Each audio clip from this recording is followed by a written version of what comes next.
할렐루야. 주님의 거룩한 날 주의 전에 오신 여러분들을 주의 이름으로 환영하고 축복합니다.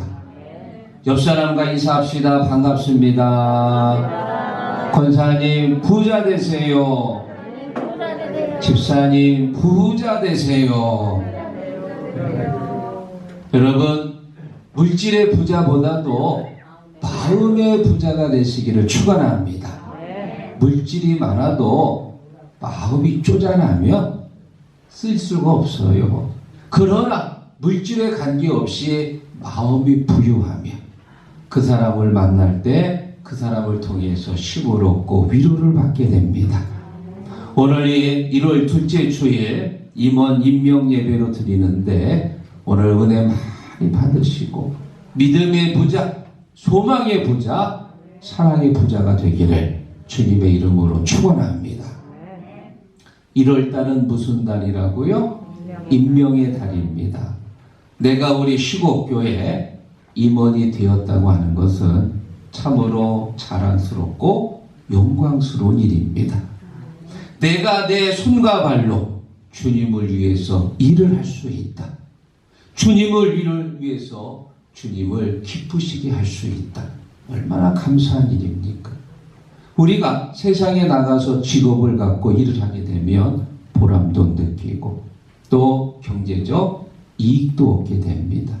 마찬가지로 교회 와서 내가 주님을 위해서 일을 하면 일할 때 내 마음에 기쁨이 있고 또 일을 하면서 하나님께서 기뻐하시고 교회도 부흥이 되고 할렐루야. 사랑하는 성도 여러분, 저는 오늘 임원 임명 주일을 맞이하면서 오늘 말씀의 제목을 두 개의 대야라는 제목을 정했습니다. 오늘 말씀을 통해서 내가 임원으로서 어떻게 올 한 해 충성할지 다시 한번 도전받고 결단하는 축복의 시간이 되기를 주의 이름으로 축원합니다. 자, 성경에는 두 개의 대야가 있습니다. 첫째, 빌라도의 대야입니다. 빌라도의 대야는 책임을 회피한 대야다. 오늘 성경에 보면 빌라도가 예수님에게 사형을 언도하는 내용이 나옵니다. 빌라도가 예수님을 신문하다 보니까 예수가 죄가 없다는 사실을 알았어요. 십자가를 져야 할 만큼 그렇게 아주 잔인무도한 죄인이 아니었습니다. 유대인들이 자기들의 기득권을 잃어버릴까봐 그래서 예수를 시샘하고 예수를 죽이기 위해 자기 앞에까지 끌고 온 것을 알고 있었습니다. 여러분, 지금이 그 당시 기득권들, 제사장들, 바리새인들, 서기관들, 사두개인들, 지금 이 사람들은 그렇게 친한 사람들이 아니에요. 마치 우리나라의 여당 야당처럼 서로 막 으르렁거리고 막 티격태격하는 그런 관계입니다. 그런 사람들이 예수님이 등장했을 때 자기들이 갖고 쥐고 있던 그 기득권을 잃어버릴까봐 글쎄 서로 손을 잡고 공동의 적을 만든 거예요. 죄 없는 예수를 빌라도 앞에 끌고 와가지고 이 사람이 죄를 졌으니 이 사람에게 사형을 내려달라고 그들이 간청을 합니다. 성경에 보면 예수님이 죄가 없다는 사실을 증명한 또 한 사람이 나타납니다. 그 사람이 누구냐? 빌라도의 아내입니다. 19절 같이 읽어봅니다. 총무독이 재판석에 앉았을 때에 그의 아내가 사람을 보내어 이르되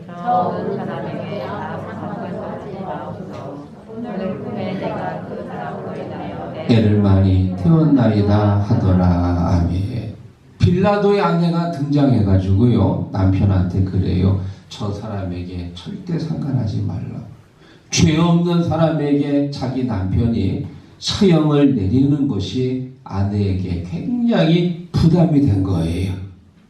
그래가지고 꿈에까지 나타난 겁니다. 여보, 절대 저 사람 일을 관여하지 마세요.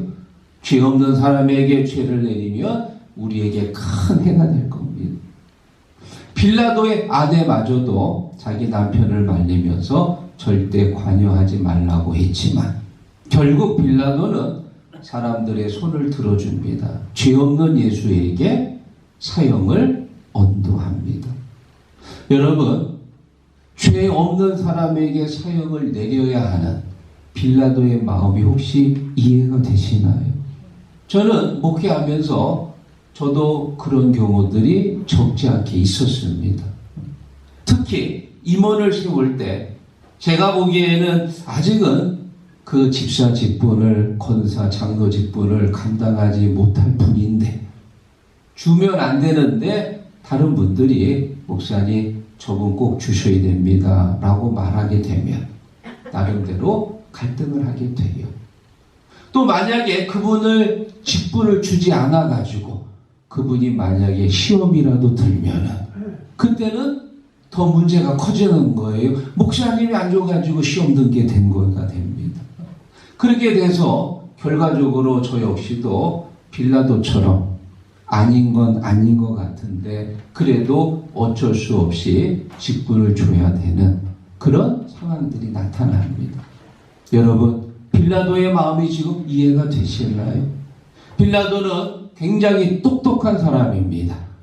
평민에서부터 총독에 이르기까지 굉장히 아주 비상한 사람. 아마 나름대로 많은 머리로 계산을 했을 거예요. 만약에 내가 저 죄 없는 예수를 풀어주면은 저 성난 민중들이 들고 일어나가지고 분명히 폭동이 일어날 것이고 그렇게 되면 내 출세 가도에 분명 먹구름이 낄 것이다. 폭동이 일어나면 또 진압하는 과정에서 사람들이 죽습니다.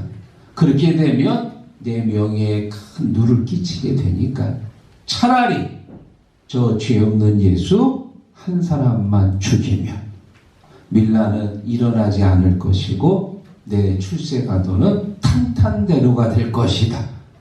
차라리 한 명만 죽으면 돼. 저 예수한테는 좀 불쌍한 일이지만 저 예수를 희생양으로 삼아야 되겠다. 빌라도는 죄가 없는 예수를 죽음에 이르게 합니다. 그의 생각이 어쩌면 맞을지도 모르지요. 자, 그런데 그렇게 판결을 하고 나서 그 다음 빌라도의 행동이 아주 가관이에요. 24절 읽어봅니다. 빌라도가 아무 성과도 없이 무리 앞에서 손을 씻으며 이르되 이 사람의 피에 대하여 나는 무죄하니 너희가 당하라. 아멘. 자기가 죄 없는 예수님에게 십자가형을 내려놓고는 물을 가져오라고 해요. 그리고 손을 씻습니다. 나는 이 사람의 피에 대해서 죄가 없다. 그러니 너희들이 담당해라. 나는 너희들이 원해서 해준 거니까 나는 책임을 지지 않겠다. 여러분, 지금 이 빌라도의 행동이 어른답게 보여지시나요? 죄 없는 예수를 죽게 한 이 사람이 자기가 책임이 없다는 거예요. 어느 탤런트가 이런 말을 했습니다. 그건 아닌 것 같은데, 아니라고 보는데 아무리 생각해도 상식이 어긋나잖아요. 죄 없는 사람에게 자기가 십자가형을 언도하고 나서는 책임이 없다는, 빌라도는 아주 비겁한 사람입니다. 책임을 회피하는 아주 치졸한 사람입니다. 자기가 심판을 내렸으면 자기가 끝까지 책임을 져야지. 그런데 책임을 지지 않으려고 지금 발뺌을 하고 있습니다. 안타깝게도 우리 사회가 이렇게 책임을 지지 않는 사람들이 많이 있습니다. 결과가 벌어졌는데 자기는 책임이 없다고 하지요. 좀 많은 사람들이, 특히 이런 기관이라든지 정부에 있는 사람들이 좀 당당하게 내가 뇌물을 먹었습니다. 내가 그렇게 하라고 시켰습니다. 라고 당당히 말하고 내가 책임을 지겠습니다. 좀 이렇게 말하는 사람들이 많아졌으면 좋겠습니다. 특히 사람들이 언제 그렇게 책임을 잘 안 지려고 하나 이렇게 보니까 음주운전을 하고 나서 사고가 나면 대부분의 사람들이 어떡하지요? 일단 도망가. 왜? 음주운전하다 걸리면 그땐 정말 사고가 많이 나거든. 일이 커져요. 그래가지고 뭐 일반인이든 방송인이든 사고 나잖아요. 일단 도망가. 그리고 어디 숨어 있든지 꽁꽁 숨어 있다가 하루 지나가지고 술 다 깨고 그 다음에 나타나는 거예요. 그러면 이제 아무리 이제 검사에도 안 나타나니까 증거가 없으니까 음주운전은 아니거든요. 사람들이 참 머리가 좋아. 음주운전할 때는 정신없이 운전하는 거예요. 그리고 사고가 나면 그때 정신이 드는 거예요. 아이고 이거 걸리면 큰일 나지. 여러분 음주운전이든 아니든 사고가 나면 일단 사고를 수습해야지. 다친 사람이 있으면 빨리 119에 걸어서 사람부터 치료하고 또 운행에 차질이 없도록 안전조치를 해야 되는데 사람들이 사고를 내고도 책임을 질지 모르는 그런 사회가 되어가고 있습니다. 사랑하는 성도 여러분, 우리는 내가 맡은 직분을 책임지고 일하는 책임 있는 일꾼이 되기를 주의 이름으로 축원합니다. 요나에 보면은요, 이 요나가 하나님 명령 어기고 반대 방향으로 가잖아요. 배를 타고 가다가 큰 풍랑이 일어납니다.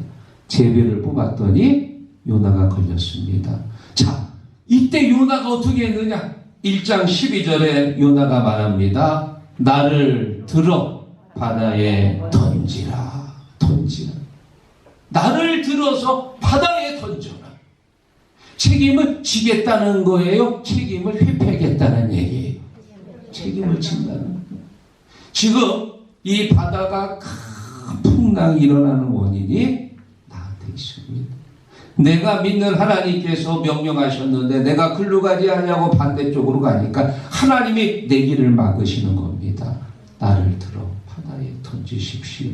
그러면 성난 파도가 잔잔해질 겁니다. 사랑하는 성도 여러분, 지금 이 요나는 자기가 한 행동에 대해서 책임을 지겠다는 거예요. 책임을 졌더니 어떤 결과가 일어나느냐? 여러분, 성난 파도에 빠지면 살아날 수 있나요? 해상 구조 요원도 아무 장비 없이 빠지면 죽는 거지. 거기서 어떻게 살아나요? 죽으려고 빠졌는데 하나님께서 이미 큰 물고기를 예비하셔서 요나가 죽었어요? 살았어요? 살았습니다. 그리고 배 안에 있던 사람들 죽었어요? 살았어요? 그 사람들도 사는 거예요. 놀라운 사실은 배 안에 있던 사람들이 하나님을 경외하게 되었다. 배 안에 있던 사람들은 요나와 같이 배를 탄 것밖에 없거든요. 그런데 아주 그때 죽을 고생을 했지. 그리고 하나님 전혀 모르던 사람들이요. 그런데 이 사람들이 요나가 책임을 감당함을 통해서 하나님이 어떤 사람인지를 뼈저리게 느끼게 된 거예요. 요나가 뭐 전도를 일부러 하려고 한 게 아닌데 어쨌든 책임을 지려고 했을 때 요나도 살고 배 안에 있는 사람도 살고 그리고 그 사람들에게 하나님이 누구인지 전도가 된 줄로 믿습니다. 그렇다면 여러분 빌라도는 어떻게 됐을까요? 자기의 출세를 위해서 책임을 회피했던 빌라도는 정말 자기가 계획한 대로 그렇게 출세가도를 달렸을까요? 아닙니다. 예수가 죽어서 끝난 줄 알았는데 3일 만에 부활하셨어요. 예수가 살았을 때도 시끄러웠는데 죽고 나서 더 시끄러워진 거예요. 그리고 40일 지났을 때 성령께서 임하십니다. 그러자 숨어 있었던 제자들이 이제 거리로 나온 거예요. 주 예수를 믿으라. 그리하면 너와 네 집이 구원을 받으리라. 그래 사람들이 막 잡아갑니다. 대제사장들의 가솔들이 이 예수 믿는 제자들을 막 잡아가니까는 전에는 막 잡히는 게 두려워서 숨었는데 이제는 잡혀가서 고난받고 능력받는 것을 오히려 자랑으로 여기고 예수님처럼 십자가에 달려 죽겠다고 전부 다 거리로 나온 거예요. 더 시끄러워졌습니다. 그 소식이 로마 정부에게 들려옵니다. 그래서 로마 정부가 이제 조사가 들어온 거예요. 죄 없는 사람을 법적인 절차도 없이 금방 죽였다고 빌라도에게 유죄 판결을 내립니다. 빌라도가 자기의 출세가 끝난 걸 알고 스스로 목숨을 끊습니다. 자기의 출세를 위해서 예수를 죽게 했는데 결국 빌라도는 출세한 게 아니라 죽음으로 생을 마친 거예요. 사랑하는 성도 여러분, 프랑스 실존주의 철학자 중에 데카르트라는 사람이 있는데 아주 유명한 얘기를 했지요. 나는 생각한다, 고로 존재한다. 저는 여러분에게 오늘 이 인명주의를 맞이하면서 다시 말합니다. 나는 책임을 진다, 고로 존재한다. 존재하는 사람은 어떤 사람이냐? 책임을 질 줄 아는 사람이야. 책임. 내가 잘했든 못했든 내가 한 일에 대해서는 내가 책임을 질 줄 알아요. 사랑하는 성도 여러분, 요나가 책임을 졌을 때요 죽지 않았습니다. 하나님께서 책임지는 사람을 하나님이 살려주시는 거예요. 성경에는 빌라도의 대화가 있고요, 또 한 개의 대화가 있습니다. 그 대화는 어떤 대화냐? 예수님의 대화입니다. 예수님의 대화는 어떤 대화입니까? 끝까지 책임을 지는 대화다. 예수님께서 제자들과 같이 활동을 하시면서 점점 자기의 때가 다가온 걸 알고 있습니다. 그때는 무슨 때예요? 십자가를 지는 때입니다. 그리고 어느덧 벌써 하루 앞까지 다가온 거예요. 이제 내일이면은 십자가를 져야 됩니다. 제자들하고 이별을 해야 되는데, 그런데 예수님께서 제자들의 모습을 보시면서 마음이 안 놓여. 왜냐? 지금 이 제자들의 모습이요, 예수님이 원하시는 그런 모습이 아니에요. 섬기고 순종하고 낮아지는 모습이 되어야 되는데, 그런데 바로 얼마 전까지만 해도 야고보와 요한의 어머니가 와가지고 예수님한테 그래요. 선생님께서 정권을 잡으시면 우리 두 아들 예수님의 오른쪽 왼쪽에 좀 앉혀주십시오. 한 사람은 교육부 장관, 한 사람은 국방부 장관에 좀 앉혀주세요. 예수님이 예루살렘에 오신 것은 십자가를 지고 죽으려고 온 건데, 지금 이 제자들은 어떤 생각을 하고 있냐? 예수님이 정권을 잡아가지고 이 나라를 예수님께서 왕이 된다는 생각을 하고 있다는 거예요. 그러고는 제자들끼리 서로 자기가 그 자리에 앉겠다고 서로 막 싸우고 논쟁을 합니다. 그 모습을 보시고 예수님이 너무 마음이 아프고, 이 철없는 녀석들 언제까지 내가 가르쳐줘야 되나. 볼 때마다 마음이 아픈 거. 어떻게 하면 좋을까? 이제 남은 시간 딱 반나절입니다. 어떻게 하면은 이들에게 서로 섬기고 사랑하고 낮아지는 모습을 가르쳐 줄 수 있을까? 고민하다가 저녁 잡수시던 자리에서 혼자 스르르 일어나셔가지고 겉옷을 벗고 수건을 허리에 두르시고 대야에 물을 담아 와서 제자들의 발을 닦아 주셨다. 할렐루야. 여러분, 사람들 발 닦는 거 누가 하는 일이에요? 종들이 하는 겁니다. 종들이, 손님이 오시면 종들이 물을 받아다가 손님의 발을 닦아주는 건데, 지금 그 일을 예수님께서, 주와 선생 되신 예수님께서 제자들의 발을 닦는. 베드로가 안 됩니다. 예수님이 왜 이런 허접한 일을 하시나? 아니다. 내가 해야만이 너와 내가 상관이 있느니라. 거의 뭐 반강제로 그냥 시켜주신 거예요. 그리고 다 12명을 시켜주고 나서 뭐라고 얘기하시냐. 내가 너희의 발을 씻겼으니 서로 발을 씻는 것이 합당하니라. 할렐루야. 다시 말하면 왜 예수님이 제자들의 발을 닦아주셨냐. 서로 닦게 하려고. 만약 예수님이 발 닦지 않고 자 너희들끼리 서로 닦아 라고 얘기했으면 절대 닦지 않습니다. 아니 내가 왜 저 사람 발을 닦아요? 저는 더러운 발을 왜 내가 닦으면 절대 안 닦아. 그런데 예수님이 먼저 닦으셨기 때문에 제자들이 서로 닦는 것이 합당한 줄로 믿습니다. 예수님은 제자들을 너무나 사랑했기 때문에 끝까지 제자들을 위해서 낮아지고 섬겨주시고 예수님의 사랑은요 정말 지독한 사랑이에요. 그래서 13장 1절에 이렇게 말합니다. 유월절 전에 예수께서 자기가 세상을 떠나 아버지께로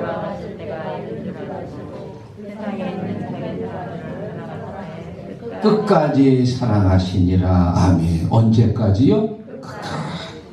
십자가를 지기 바로 전날까지도 끝까지 사랑하셨습니다.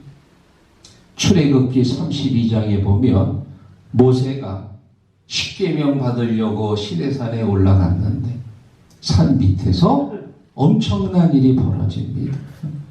사람들이 금송아지를 만들어 가지고 거기에다가 절을 하면서 이 금송아지가 우리를 애굽에서 여기까지 인도하셨고 우리를 지켜주신 그 전능하신 신이시다.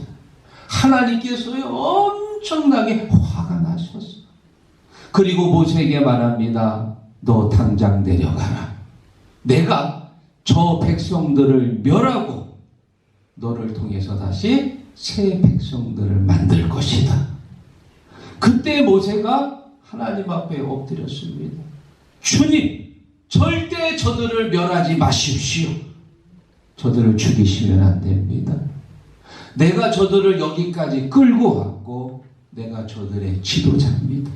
만약 저들을 죽이시려거든 저를 생명책에서 지워버려 주십시오. 출애굽기 32장 32절 그러나 이제 그들의 죄를 사하시옵소서. 주께서 기록하신 책에서 내 이름을 지워버려 주옵소서. 아멘. 여러분 생명책에서 지워버려 달라는 얘기 뭡니까? 나부터 죽여달라 그 얘기예요. 내가 저들을 애굽에서 끌고 왔고 지금 여기서도 내가 저들의 지도자입니다. 저들의 범죄는 곧 저의 잘못입니다. 내가 지도자로서 책임을 지고 나부터 죽이십시오. 모세가 자기가 목숨 걸고 하나님 앞에 나갔을 때 하나님께서 뜻을 거두셨어요. 만약 모세가 이렇게 하지 않았으면 이스라엘 백성들 다 광야에서 죽었을 거예요.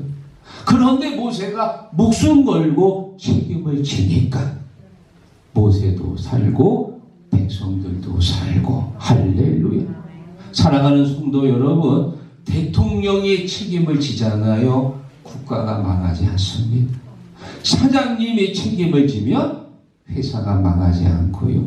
가장이 책임을 지고 희생하면 가정이 살아납니다. 속장님이 책임을 지면 속회가 살아날 것이고 베드로 선교회장, 청지기 선교회장, 마리아 선교회장 그리고 간나 선교회장이 책임을 지고 희생하면 선교회가 살아날 것이고 이 땅에 세워진 교회 목사님들이 책임을 지면 교회가 망하지 아니하리라. 할렐루야. 여러분에게 말씀을 정리하면서 유명한 두 분을 소개합니다. 자, 이분은 누구냐? 아프가니스탄 대통령 아슈라프 가니라는 대통령이에요. 지난 2022년도 8월 15일 날 무장단체, 이슬람 무장단체 탈레반이 아프가니스탄 전역을 다 점령하고 수도 카불을 포위하니까 이 가니가 어떻게 했어요? 갔어요. 가니가 갔어. 아이고, 다 이름도 잘 지어야 돼. 온이로 져야 되는데 간이로 지는 바람에 갈 때 그냥 간 게 아니고 자기가 타는 차에다가 그냥 현금을 가득 싣고 그냥 갈 수 없잖아요. 돈 가득 싣고 그리고 이제 공항에 가서 거기서 이제 헬기를 탔는지 비행기를 뭘 타고 갔는데 다 실을 수 없어가지고 돈도 또 차에다 남겨놓고 얼마나 많이 쌌는지. 여러분, 대통령이 떠나면 어떡합니까? 대통령 떠난 국민들은 목자 없는 양이잖아요. 대통령이 지켜야지요. 자기가 죽는 한 있더라도 내 나라, 내 국민을 지켜야 되는데 글쎄 혼자 갔어. 간이요, 간이. 온이가 돼야 되는데. 어디로 갔는지도 몰라요. 어디로 꼭꼭 숨었는지. 지금도 거의 반년 다 되어 가는데 어디로 숨었는지를 몰라. 아이고, 잘 숨었나 봐. 그리고 정반대되는 대통령이 한 명 있습니다. 볼로디미르 젤렌스키 대통령. 이분은 누구예요? 우크라이나 대통령이. 러시아가 군대를 몰고 쳐들어왔을 때 이 대통령이 자기가 최전방에 나서서 온 국민들을 독려하면서 같이 맞서서 싸우고 또 서방 세계에 이 러시아의 잔인한 만행을 알리고 또 지원을 요청하면서요. 일주일이면 끝날 거라고 생각했던 전쟁이 벌써 1년이 다 되어가고 있습니다. 여러분, 우크라이나 인구는 4,100만 명입니다. 우리나라보다 좀 작은데요. 러시아 인구는 1억 한 5천만 명, 3배나 많거든요. 뭐 군사나 이런 걸로 볼 때 전혀 상대가 안 되는 나라들. 대통령이 나서가지고 작전을 주의하고 아주 죽기 살기로 싸우니까 그 작은 나라가 지금은 오히려 선전하고 있습니다. 사랑하는 시국 가족 여러분, 오늘 여러분 앞에 뭐가 있어요? 2개의 대야가 있습니다. 왼쪽에 있는 대야는 빌라도의 대야죠. 책임을 회피하려고 했던 대야. 오른쪽에 있는 대야는 예수님의 대야. 끝까지 책임을 지면서 제자들의 발을 닦았던 대야. 오늘 이 시간 여러분들 어디에 손을 담으시겠습니까? 당연히 예수님의 대야에 손 담기를 축원합니다. 내가 희생하면요, 희생한 그곳에 열매가 맺히는 거예요. 죽지 않으면 나 혼자 그대로 있지만 한 알의 미랄이 땅에 떨어져 죽으면 많은 열매를 맺느니라. 우리 교회 집사님, 우리 교회 권사님, 장로님, 목사님, 사모님, 내게 주신 직분 올 한 해도 죽도록 충성하며 주님께서 생명의 면류관 주실 줄로 믿습니다. 기도하겠습니다.